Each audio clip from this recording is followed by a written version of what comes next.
레갑과 바하나라는 형제가 이스보셋을 암살하는 사건이 발생합니다. 그런 후에 그의 머리를 들고 다윗을 찾아갑니다. 상을 기대했겠죠. 그런데 뜻밖에도 다윗에게 처형을 당하는 그런 어처구니 없는 일이 발생합니다. 이 사건을 우리가 어떻게 이해해야 될까? 이 사건이 우리에게 시사하는 바는 뭔가? 우리가 이것을 좀 살펴보려고 합니다. 레갑과 바하나가 이스보셋을 죽인 사건, 먼저 그 이유를 한번 생각해 봅시다. 이 두 형제가 이스보셋을 암살합니다. 왜 그랬을까요? 8절을 한번 보면 그 이유를 그들은 이렇게 얘기하고 있죠. 8절을 봅시다. 헤브론에 이르러 다윗 왕에게 이스보셋의 머리를 들이며 아뢰되. 그 다음 주목합시다. 왕의 생명을 헤아려 하던 원수 사울의 아들 이스보셋의 머리가 여기 있나이다. 여호와께서 오늘 우리 주 대신 왕의 원수를 사울과 그의 자손에게 갚으셨나이다 하니. 뭔가 내용이 거창해요. 어떤 표면에 드러나는 그런 명분은 뭐였어요? 다윗을 위해서 그랬다는 거예요. 그죠? 다윗을 위해서 하나님이 우리를 통해서 다윗의 원수를 갚아주시는 그런 일들을 이렇게 자신들이 행했다. 이게 두 가지 의미가 담겨 있어요. 내가 당신을 위해서 그랬고 하나님의 뜻이라는 거예요. 우리가 이스보셋을 암살해서 죽인 것은 하나님의 뜻이며 이 모든 것은 당신을 위해서 한 것이다. 그렇습니까? 사실은 이 문맥 사이에 감춰진 그들의 숨은 의도가 잘 읽히지요, 그죠? 저는 문맥을 보면 이미 대세는 기울었습니다. 더 이상 이스보셋이 다스리는 이스라엘은 장래가 없다고 판단했습니다. 사실상 이스라엘을 지탱하고 이끌어왔던 인물은 이스보셋이 아니라 우리가 앞에서 죽임을 당했던 누구입니까? 오늘 본문을 보면 거기에도 나오는 것처럼 거기에 아브넬이라는 인물이 나왔었죠. 사울의 군대 장관이기도 하고 장수였던, 사실상 북이스라엘을 지탱했던 어떻게 보면 중심 인물입니다. 그의 죽음은 이스라엘이 사실상 끝났다고 판단하게 된 계기가 됐겠죠. 그리고 이제 이스라엘은 다윗에 의해서 통일될 것이 분명합니다. 다윗의 편에 서야 된다라고 생각한 거죠. 그러니 이스보셋을 죽이고 그의 머리를 들고 가면 다윗이 자신들을 환영하고 자신들을 좋아하면서 뭔가 자신들의 장래를 보장해 줄 거라는 기대가 있었겠죠. 어쨌거나 그들은 분명히 이 이스보셋을 죽여서 그의 수급을 들고 가면 다윗이 그들을 환영하고 그들에게 뭔가 상을 줄 거라 기대했을 것입니다. 과연 그들의 바람대로 다윗이 기뻐하고 환영했는가? 다윗은 어떤 사람이에요? 그런 그릇된 탐욕으로 빚어낸 악행을 기뻐할 사람이 아닙니다. 결국 그들의 기대와는 달리 다윗은 진노했고 그들을 처벌했습니다. 처형을 했죠. 상은커녕 그들은 처형당하고 말았습니다. 이유가 무엇입니까? 이유는 한 가지예요. 그들이 다윗을 몰랐던 거예요. 다윗이 어떤 사람이라는 것을 알았더라면 그런 어처구니 없는 짓을 저지르지 않았을 겁니다. 그럼에도 불구하고 그들이 기뻐하며 다윗에게 달려갔던 이유는 뭐예요? 다윗을 몰랐기 때문이에요.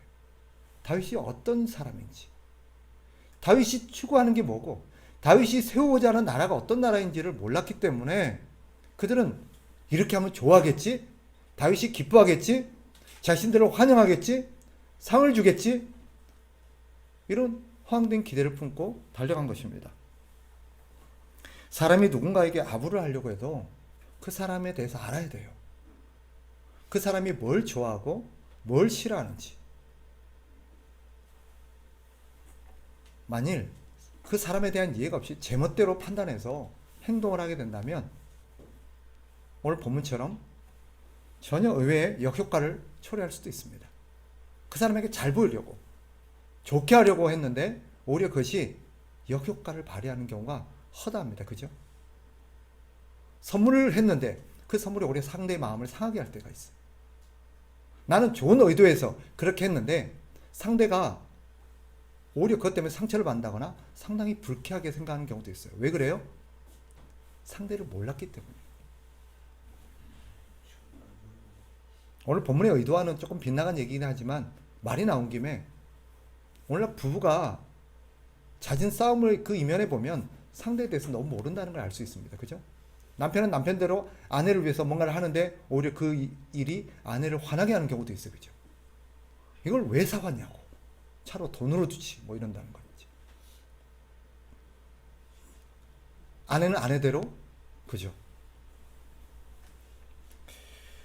핵심은 이겁니다. 레갑과 바하나가 다윗을 몰랐다는 것. 그들이 과거 아말렉 청년이 사울을 마치 자신이 죽인 것처럼 다윗에게 와서 다윗에게 자랑을 늘어놓고 그의 유품을 보였을 때 그로 인해서 오히려 다윗이 그를 처벌했다는 사실을 알았더라면 다윗이 그런 것을 좋아하지 않은 것을 보복하고 서사로의 원한을 갚는 것을 원하지 않을 뿐더러 악을 일삼고 하나님의 뜻에 반하는 불의와 불법을 저지르는 것을 다윗이 기뻐하지 않았다는 것을 알았더라면 그들은 그런 어처구니 없는 행동을 하지 않았고 그런 비극을 경험하지 않았을 것입니다. 오늘 본문이 우리에게 시사하는 바가 커요. 이것이 오늘날 교회와 신자들에게 적지 않은 그런 시사점을 줍니다. 저는 이 본문을 묵상하면서 똑같은 실수를 오늘날 교회가 하고 있구나. 똑같은 실수를 오늘날 신자들이 하고 있구나 하는 생각을 하게 되었습니다. 뭐냐? 우리가 하나님에 대해서, 예수님에 대해서 너무 모른다는 거예요. 그리고는 우리가 하는 행동이 예수님을 기쁘게 하고 예수님이 그것을 좋아할 거라고 생각하면서 하고 있는 행동들이 의외로 많이 있다는 것입니다. 우리는 이렇게 하면 하나님이 기뻐하시겠지? 이렇게 하면 우리 주님이 기뻐하시겠지? 좋아하시면 나에게 상을 주시겠지? 하는 의도로 뭔가를 하는데 오히려 그것이 하나님을 불쾌하게 만들고 우리 주님을 분노하게 만들 수 있다는 것입니다. 레갑과 바하나의 빗나간 행태는 두 가지 면에서 우리에게 교훈을 줍니다. 첫째는 레갑과 바하나가 이스보셋의 수급을 들고 다윗을 찾아간 목적입니다. 즉 빗나간 목적이죠. 오늘날 사람들이 빗나간 목적으로 그릇된 선물을 들고 우리 주님을 찾아 나오는 모습들을 우리는 종종 봅니다. 어쩌면 우리가 그러고 있지 않는가 생각하게 해요.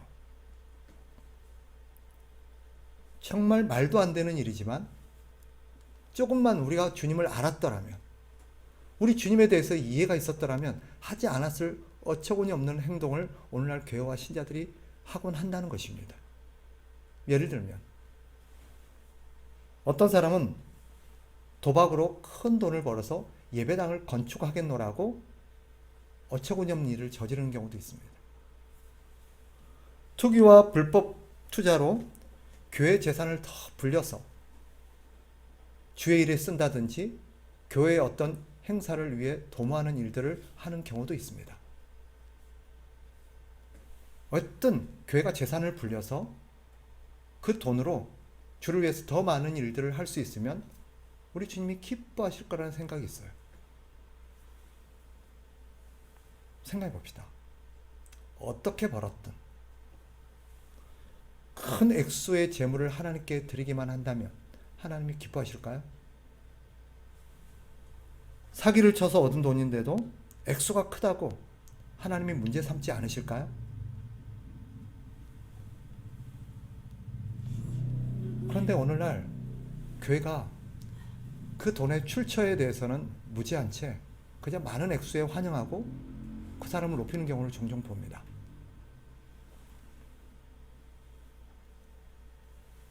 우리 역시 혹시 그릇된 마음과 동기를 갖고 있지는 않습니까? 내가 돈을 많이 벌어서 하나님 앞에 큰 일을 하고 내가 주를 위해서 뭔가를 하면 우리 하나님이 기뻐하시겠지. 그래서 나에게 더 큰 복을 주시겠지. 내가 하는 어떤 행동과 섬김이 우리 하나님을 기쁘게 해서 내게 더 많은 복을 주시겠지. 내가 하는 일을 더 잘되게 해주시겠지. 내 자녀가 잘되게 해주시겠지. 좋은 대학에 들어가며 좋은 데 취업하며 내가 하는 사업이 더 번창하며 그것을 기대하면서 혹시나 우리가 하나님을 위해서 뭔가 드리고 있지는 않습니까?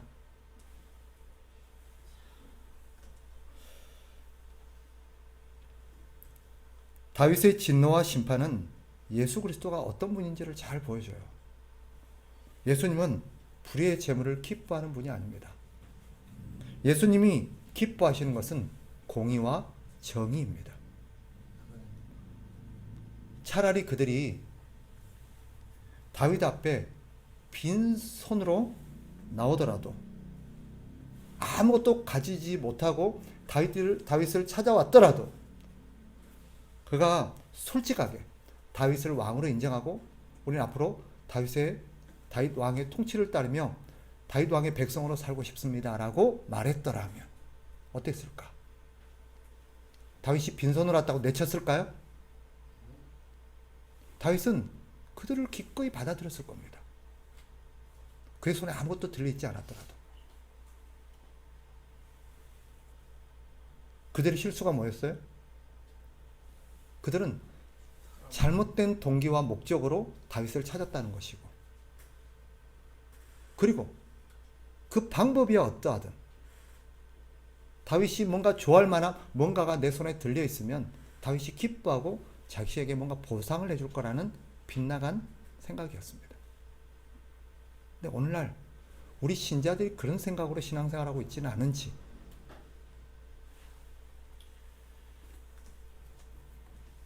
왜 그래요?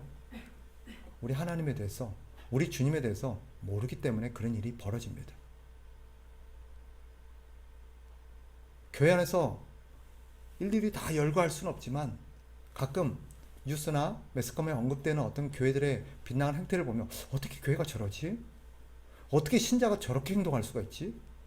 너무 어처구니 없는 저런 것을 신앙생활이라고 우리가 어떻게 행할 수가 있을까? 근데 그들의 마음은 어떨까요?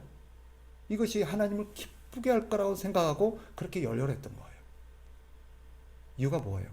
하나님에 대해서 몰랐던 것입니다. 같은 맥락에서 오늘 이 레갑과 바하나가 우리에게 주는 두 번째 교훈은 이겁니다. 그들이 생각했던 다윗과 하나님이 기름 부어서 세웠던 다윗이 너무 달랐다는 거예요. 그들은 다윗이 이런 사람일 거라고 생각했죠. 그죠?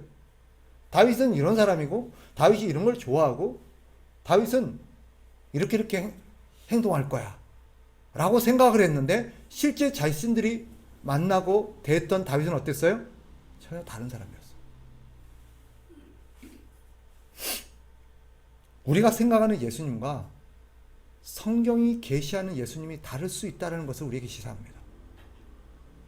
저는 그런 것들을 자주 봤어요. 사람들은 하나님이 이런 분일 거라고 생각해요. 그런데 실제 성경에서 계시하신 하나님은 전혀 다른 분일 수 있습니다. 사람들은 말하죠. 하나님도 이 정도는 이해하실 거야. 하나님도 이런 걸 기뻐하실 거야. 우리가 자녀인데 하나님 우리를 사랑하시는데 뭐 이 정도는 문제 삼겠어? 하나님도 다 이해하실 거야. 과연 우리가 생각하는 예수님이 성경에 가르치시는 예수님일까? 우리가 생각하는 하나님이 성경에서 계시하시는 하나님일까? 가끔은 의구심이 들 때가 있어요. 정말 우리가 예수님이 이걸 기뻐하시겠지라고 생각하는 것을 실제 예수님이 기뻐하실까? 그런 생각해 보신 적 있어요? 우리는 예수님을 다른 사람들과 똑같이 생각할 때가 있어요. 사람들이 이걸 좋아하니까, 사람들이 다 이러니까 예수님도 그러지 않을까라고 생각하는 경향이 있습니다.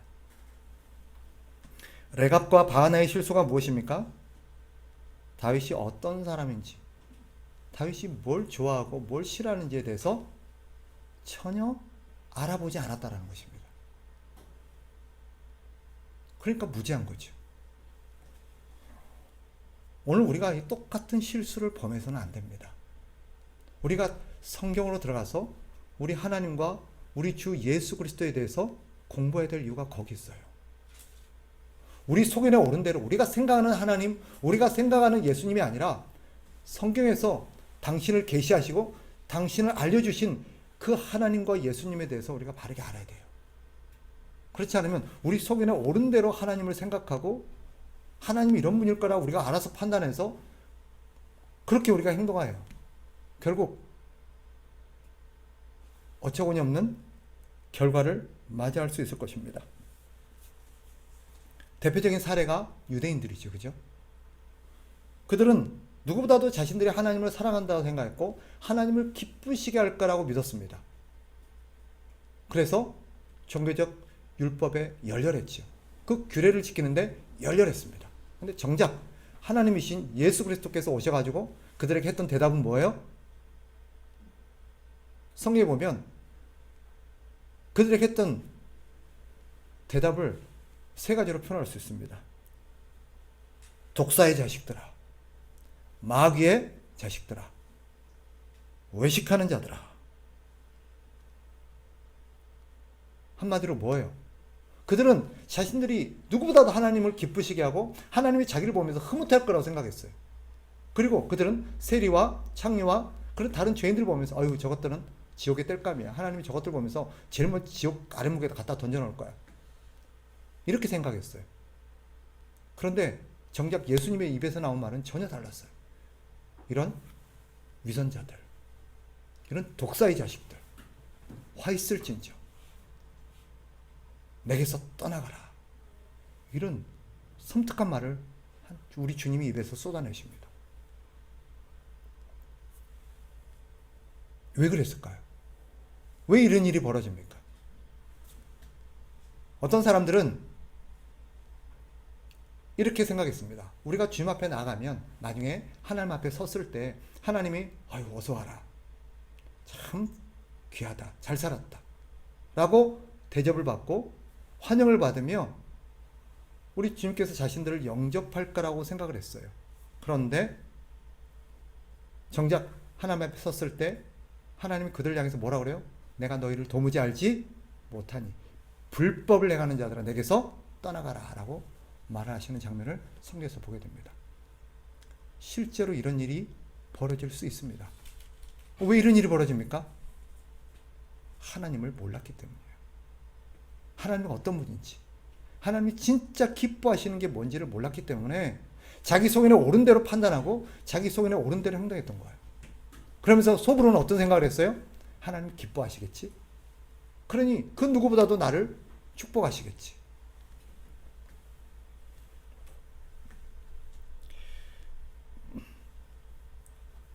그들은 하나님께 칭찬을 기대했을 테지만 예수님은 그들에게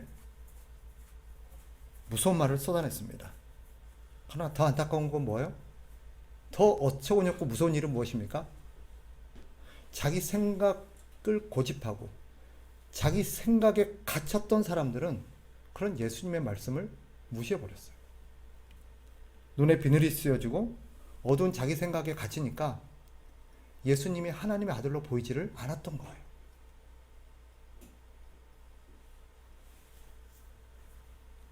우리도 그럴 수 있어요. 우리 눈에 욕심과 그릇된 생각들이 비전에 비늘이 씌어지게 되면요. 진리를 못 봐요. 진리를 얘기해도 자기 생각의 틀로 그걸 걸러버려요. 아무리 강단해서 하나님이 이런 분이에요. 하나님이 기뻐하시는 건 이런 거예요. 그러니 우리는 이렇게 살아야 돼요. 이것이 정말 바르게 사는 길이에요 해도 그러거나 말거나 자기 생각대로 살아요. 강단에서 십수년 동안을 설교를 하는데도 어떻게 저렇게 생각이 안 바뀌지? 어떻게 똑같이 저렇게 살지? 어떻게 똑같이 행동을 하지? 이해가 안 갈 때가 있어요. 그런데 오늘 본문을 보면 아 그렇구나. 자기 욕심과 자기 생각에 갇혀서 그런 편견으로 사로잡혀서 신앙생활하는 사람들은 아무리 옆에서 진리를 얘기해도 안 듣는구나. 자기 생각으로 걸러버려요. 그건 당신 생각이고 뭐 그럴지도 모르지만 나는 이거라고 생각해 하고 자기 길을 가는 거예요. 그냥.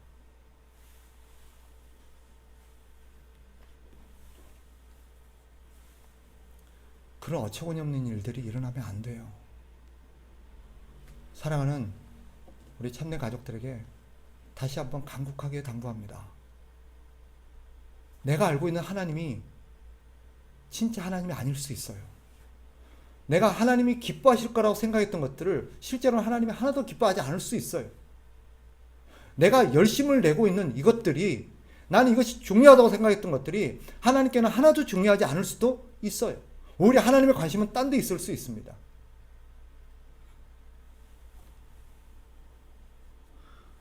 오늘날 제가 한 번씩 말씀을 드리는데 우리가 갖고 있는 그릇된 통념 한 가지가 있어요. 속담도 있지요. 뭡니까? 지성이면 감천이다. 무슨 말이에요? 지극한 정성으로 지극히 열심히 하면 하늘도 감동해서 내게 손을 들어준다. 복을 준다. 그런 의미입니다. 이게 진리일까요? 수백 년 동안 우리 정서 안에 깔려 있었던 생각입니다.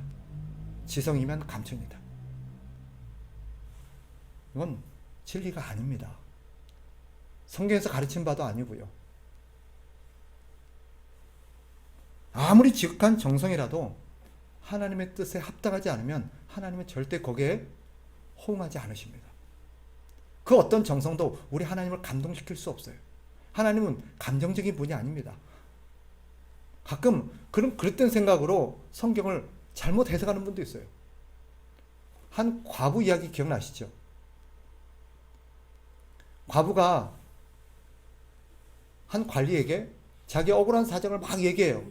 근데 이 관리는 고약한 사람이라서 안 들어줘요. 그런데 이 과부가 하도 찾아가서 지극정성으로 막 사정을 하니까 결국 뭐예요? 그 사람도 감동을 하고 틀어줬다는 거예요. 우리 하나님도 그런 분이라는 것입니다. 맞습니까? 논리적으로 그런 것 같아요. 그죠? 그럴까요? 우리 하나님도 하나님 기뻐하지도 않고 하나님이 들어줄 마음이 1도 없는데 하도 그냥 우리가 때를 쓰고 막 저렇게 막 갸륵하게 하니까 한번 들어주지 뭐. 그러실까요? 우리 하나님 그런 분이 아니에요. 오해하시면 안 됩니다. 레갑과 바하나는 나름의 열심히 썼어요. 뭔가 다윗의 마음에 들기 위해서 용기, 위험을 감수했지, 그죠? 한 왕을 암살한다는 것은 위험을 감수해야 되는 것입니다. 그러나 아무리 그런 위험을 감수하는 열심을 발휘하고 열심히 특심이라 하더라도 하나님의 뜻에 맞지 않으면 어때요? 하나님은 절대 그것을 용납하지 않습니다. 다윗을 보세요. 와, 니네도 정성이 갸륵하다. 어떻게든 나한테 잘 보이고 어떻게든 내 편에 서고 내 나라의 백성이 되려고 그랬다니 내가 참 정상 참자가마 그랬을까요? 안 그랬어요. 단호하게 그를 처단합니다. 죄송한데 우리 주님이 그런 분이에요. 갈멜산에서 바알 선지자 450명과 엘리야가 결투를 벌이죠. 그들은 누가 진짜 신인지 결투합니다. 그때 이 바알 선지자들이 열렬하게 자신의 신을 부르죠. 불러도 목 놓아 불러도 응답이 없자 나중에는 칼로 자신의 몸을 자해하면서까지 처절하게 부르짖습니다. 그 울부짖음과 그 몸짓을 보고 있으라면 처절하기까지 해요. 그죠? 근데 그 처절함이 하늘로부터 뭔가 감동을 이끌어냈습니까? 오히려 그들에게 돌아온 것은 잔혹한 심판이었습니다. 반면 하나님이 원하시는 것이 무엇인지를 알았던 엘리야는 차분하게 하나님의 뜻에 따라서 돌단을 쌓았고 그저 하나님께 기도했을 뿐입니다. 하늘에서는 불이 떨어졌죠. 열심은 좋은 것입니다. 그러나 바른 진리 안에서의 열심이어야 합니다. 진리에서 벗어난 열심은 오히려 화를 부를 수도 있습니다. 중요한 것은 내 생각과 내 열심이 아닙니다. 하나님의 뜻에 맞는가 하는 것입니다. 그러니 여러분, 생각하십시오. 신앙은 생각하는 것입니다. 성경에 우리가 생각하는 것보다 생각하라는 표현들이 많이 있습니다. 우리는 우리 속에 옳은 대로가 아니라 하나님이 뭘 원하시고 기뻐하신지를 생각하며 신앙생활을 해야 합니다. 호세아 선지자가 이렇게 당부합니다. 호세아 선지자의 권면을 귀담아 들어보십시오. 그러므로 우리가 여호와를 알자. 힘써 여호와를 알자. 또 그는 이렇게 말하죠. 내 백성이 지식이 없으므로 망하는도다.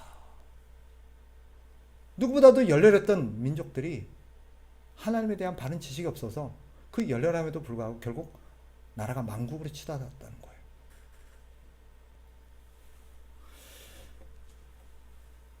솔로몬은 이렇게 말합니다. 여호와를 경외하는 것이 지혜의 근본이요 거룩하신 자를 아는 것이 명철이니라. 우리 주님이 이렇게 말씀하셨어요. 예수님이 직접 이렇게 말씀하십니다. 영생은 곧 유일하신 참 하나님과 그가 보내신 자 예수 그리스도를 아는 것이니라. 하나님과 예수님을 아는 것이 바로 신앙의 출발이라는 것이고 신앙의 본질이라는 것입니다. 그런 면에서 오늘날 우리가 과연 우리 주님과 성경의 가르침대로 하나님을 알기 힘쓰고 있는가? 성경 안에서 우리가 우리 주님이 당신을 계시하신 대로 우리 주님에 대해서 바른 이해를 갖고 있는가 하는 것은 상당히 우려할 만합니다. 어쩌면 우리도 우리 속에 옳은 대로 하나님이 이런 분이겠거니 우리 주님이 이런 걸 좋아하시겠거니 하고 신앙생활하고 있지는 않은지. 하나님과 그의 아들 예수 그리스도는 어떤 분이십니까? 무엇을 기뻐하십니까? 성경에서 우리 하나님과 우리 주님에 대해서 많은 것을 가르치지만 중요한 것 몇 가지만 제가 소개해 드리겠습니다. 기억할 만한, 가슴에 새길 만한 진리입니다. 첫째, 성경이 이렇게 가르칩니다. 우리가 진리를 따라 사는 것을 하나님이 기뻐하신다. 고린도전서 13장 6절 불의를 기뻐하지 아니하며 진리와 함께 기뻐하고. 또 요한 3서 1장 3절 형제들이 와서 내게 있는 진리를 증언하되 네가 진리 안에서 행한다 하니 내가 심히 기뻐하노라. 우리 주님은 우리가 진리 안에서 행하는 걸 기뻐하십니다. 진리를 따라 정직하고 바르게 살기를 기뻐하십니다. 그래서 주님이 적은 소득이라도 공의를 겸하는 것이 많은 소득이 불의를 겸하는 것보다 훨씬 하나님을 기쁘시게 한다고 가르칩니다. 제가 바라는 것은요, 하나님 앞에 많은 재물을 드리는 것이 아니라 하나님 앞에 정직한 재물을 드리는 것입니다. 저는 우리 성도들이 그랬으면 좋겠어요. 그리고 많은 일을 하는 게 아니라 하나님이 기뻐하시는 일을 하는 것입니다. 우리 주님이 평생을 통해서 당신의 삶을 통해 보이셨잖아요. 우리 주님은 짧은 생애, 3년이라는 짧은 사역을 하다 가셨지만 그분은 십자가 앞에서 하나님 앞에 설 때 뭐라고 하셨어요? 내가 다 이루었다라고 하셨어요. 아주 제한된 시간에 제한된 일을 하셨건만 우리 주님은 내가 다 이루었다. 무슨 말일까요? 내가 마땅히 해야 될 일은 다 했다. 주님이 하나님 아버지께서 나에게 하라고 하신 일, 하나님 아버지께서 나에게 원하셨던 일은 내가 다 했다라는 뜻입니다. 오늘날 우리에게 시사하는 바가 커요. 오늘날 우리 신자들 얼마나 열심히 삽니까? 얼마나 많은 일을 합니까? 그리고 그 많은 일들을 하면서 견디는 이유가 뭐예요? 우리 하나님을 기쁘시게 하겠다는 거죠. 귀합니다. 그럼에도 불구하고 우리가 하나님에 대해서 너무 모를 때가 있어요. 하나님이 원하는 것은요, 많은 일이 아니라 우리가 뭐예요? 하나님이 기뻐하는 일을 하는 것입니다. 그것이면 충분합니다. 정작 우리는 많은 일을 하지만 정작 하나님이 기뻐하시는 일을 하지 못할 때가 많이 있습니다. 그저 열심히만 산 거지요.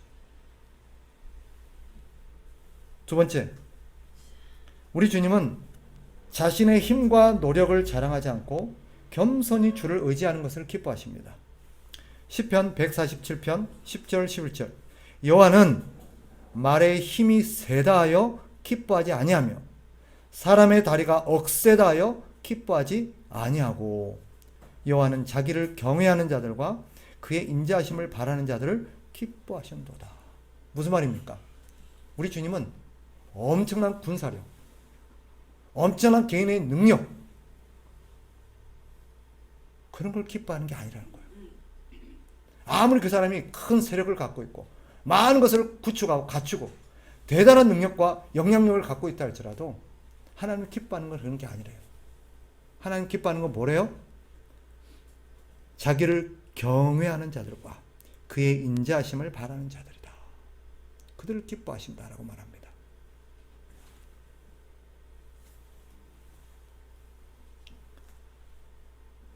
우리 주님이 원하시는 것이 무엇인지를 생각합시다.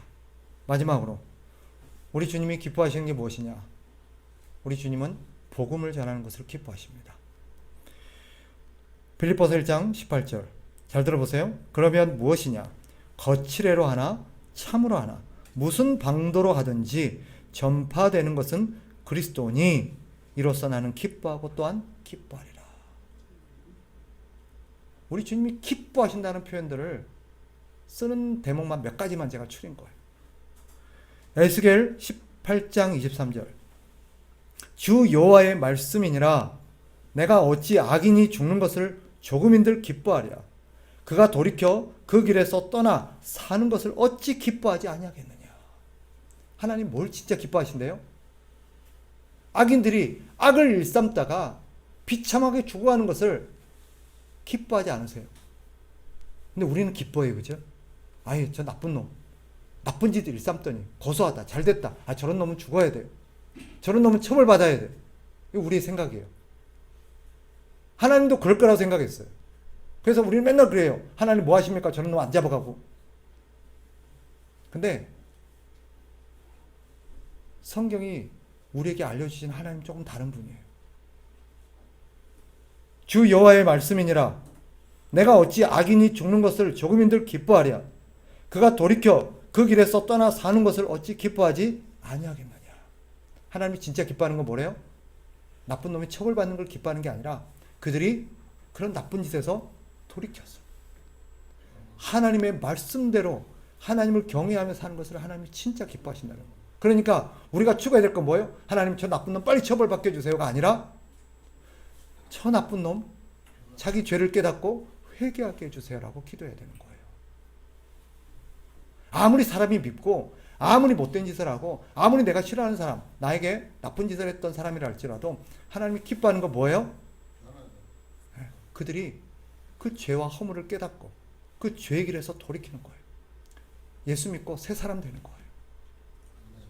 그래서 하나님이 기뻐하시는 것들을 골라봤을 때 가장 기뻐하는 것 한 가지를 뽑으란다면 바로 한 영혼을 우리가 하나님께로 돌이키게 하는 것입니다.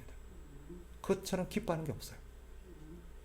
근데 우리가 하나님을 가장 기쁘게 하시는 일들은 뒤로 한 채 사실상 하나님을 기쁘시게 한다고 하지만 우리를 기쁘게 하는 삶을 살아가고 있지는 않는지 우리는 생각해야 합니다. 말씀을 정리하겠습니다. 그러니 어떻게 해야 되겠습니까?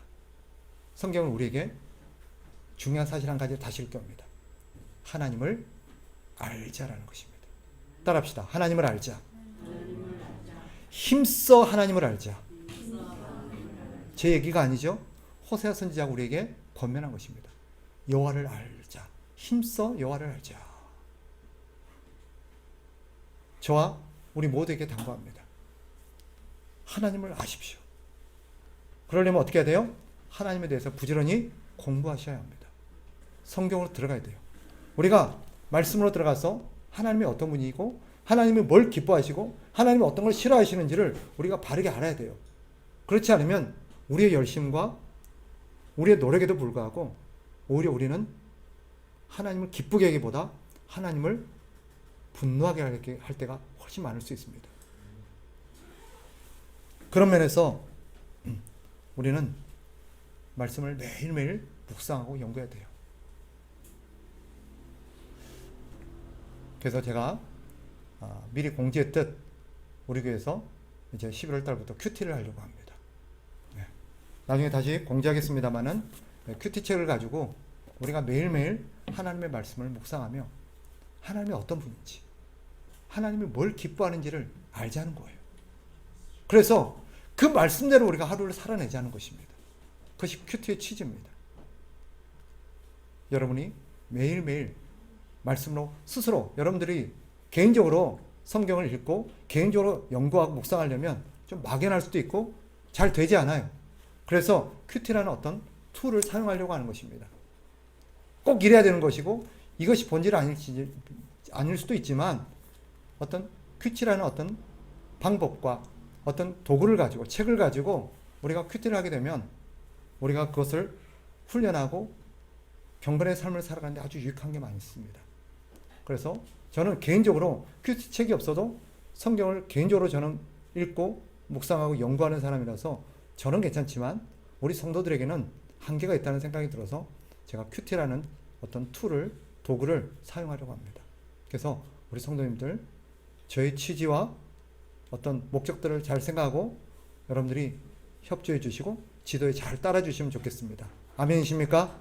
네. 그래서 여러분 모두가 매일매일 하나님 말씀으로 우리 하나님을 알고 하나님을 기뻐하시는 걸 알아가면서 하나님을 기쁘시게 하는 그런 삶을 사시기를 주의 이름으로 축복합니다.